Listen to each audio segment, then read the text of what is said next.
Joining me now is the senior editor-at-large at Newsweek and host of the Josh Hammer Show, Josh Hammer.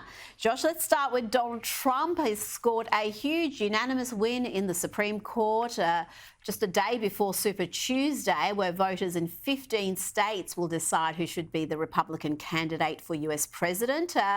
This win was expected, Josh, but are you surprised it was unanimous? Even the most left-leaning justices back Trump being back on the ballot. You know, Rita, this was an extraordinary oral argument at the Supreme Court. It was just under a month ago, February 8th, I believe, was the date.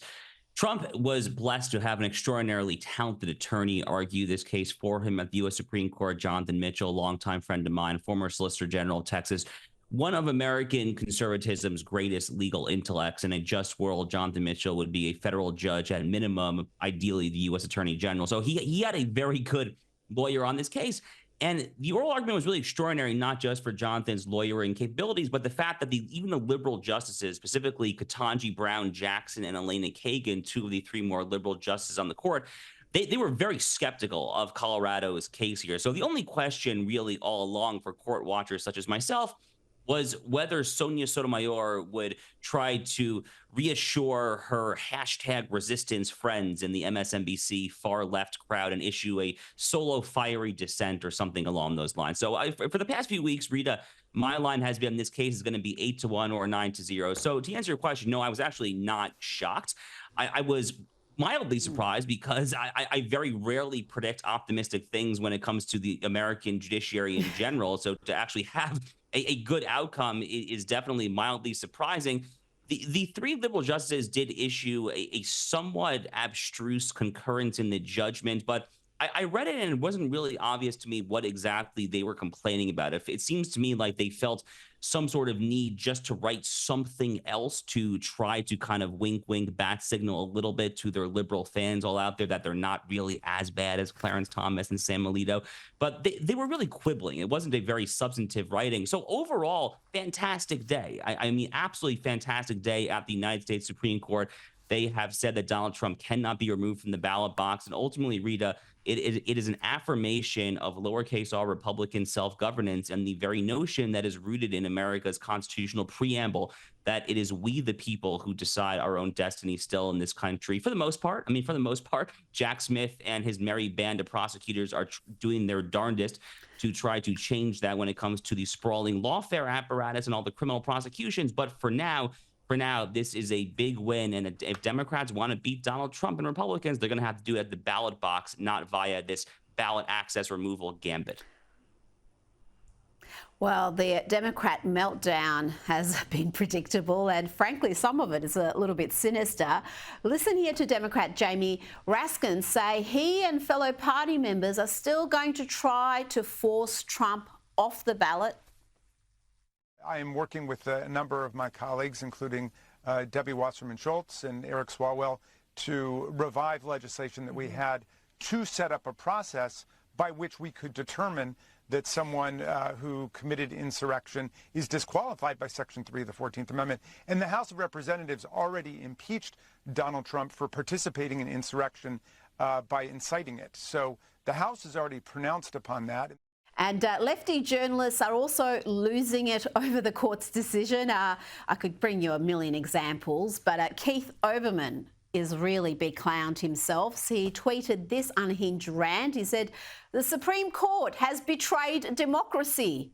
Its members, including Jackson, Kagan and Sotomayor, have proved themselves inept at reading comprehension, and collectively the court has shown itself to be corrupt and illegitimate. It must be dissolved." Not a overreaction there at all, Josh, but some on the left cannot cope with reality. They cannot cope with this craziness from Colorado. Was never going to stand up to any level of scrutiny. Yeah, I think my favorite reactions today, Rita, are those who are flipping out at the liberal justices, who are flipping out at Sonia Sotomayor, Ketanji Brown Jackson. I mean, newsflash, if you are condemning Sonia Sotomayor and Ketanji Brown Jackson for being too reactionary, far right wing, you probably need to go see a psychiatrist. I am not a psychiatrist by training, but there's probably something going on there between your ears inside the old noggin that suggests that you really need a reality check, frankly. And Keith Olbermann, I mean, look, he's calling Elena Kagan and Sotomayor out for reading comprehension. Rita, if I were to give you one data point each for Elena Kagan and Keith Olbermann, and by the way, not every day that I defend Elena Kagan here, but if I had to give you just one data point for these two individuals, Elena Kagan, former dean of Harvard Law School, Keith Olbermann, former ESPN sports anchor who was best known for laughing himself silly in a sports camera, who has better reading comprehension here? I mean, just give me a break. It defies reality. Unfortunately, it's actually not just liberals who have beclowned themselves. There are many in kind of the never Trump, anti-Trump controlled opposition right who have done so as well. Now, journalist Michael Schellenberger is uncovering the pseudoscientific surgical and hormonal experiments on children, adolescents and vulnerable adults, and he's exposing how the practice of transgender medicine is neither scientific nor medical. He's released a bunch of data on that, on the investigations he's undertaken. And he also released this video. Here are some doctors discussing patients who have regrets due to the surgeries they've undertaken, gender surgeries. These surgeries can leave them infertile. And here they discuss how pet dogs aren't enough. These people want to have children. I think now that I follow a lot of kids into their mid-20s, I'm always like, oh, the dog isn't doing it for you, right? Yeah, they're like, no, I just found this, wonderful partner and now we're kids and da-da-da. So I think, it doesn't surprise me. To call that callous, I think, is an understatement. This is just a reality of what these poor kids can go through. As confused teenagers, they can have surgeries performed on them and medical interventions that leave them infertile. If they're girls, they may have their healthy breasts removed. So even if they can have children, they can't breastfeed. And the way these doctors are discussing it, and I know it's a short clip, you just feel there's a callousness to it. America is an interesting place politically, Rita, because there are some so-called social issues where America is decidedly more conservative than most of our peer countries, you might say, in the Anglosphere around the world. Abortion is one issue that comes to mind, maybe gay marriage, though that's basically a dead issue here at this point. But there are any number of other issues where America is still the wild, wild west of essentially no regulation whatsoever. And the transgender issue is one of them. Fertility clinics also probably fall into that category as well.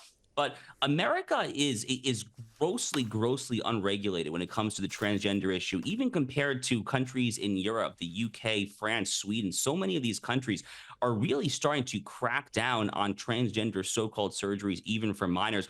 And as an American, I'm waiting, how many more exposés like what Michael Schellenberger has shown here? There was a huge whistleblower story about a year ago. Barry Weiss's Substack broke it. It was out in St. Louis at Washington University in St. Louis. Just a whistleblower who used to work there came clean with a tell-all story. Horrific, galling stuff. Kids that are sterilized are never going to be the same. They're never going to have children. These are vulnerable, young 11, 12, 13, 14-year-old kids.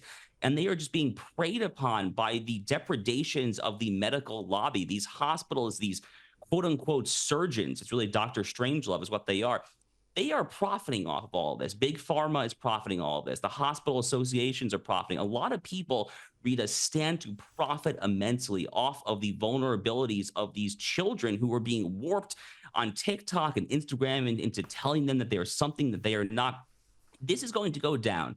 I really do fear this. 20, 30, 40 years from now, God willing, it'll be a lot sooner than that. But at some point, this is going to go down as one of the greatest medical scandals in human history. I genuinely think that it is a scandal. I absolutely agree, Josh. I think we're going to see class action lawsuits like we've never seen before. And I don't think it's a profit incentive. I don't think they're doing it to profit. I think it's really ideological capture where they believe this is the right thing to do. Josh Hammer, thank you so much for your time this evening.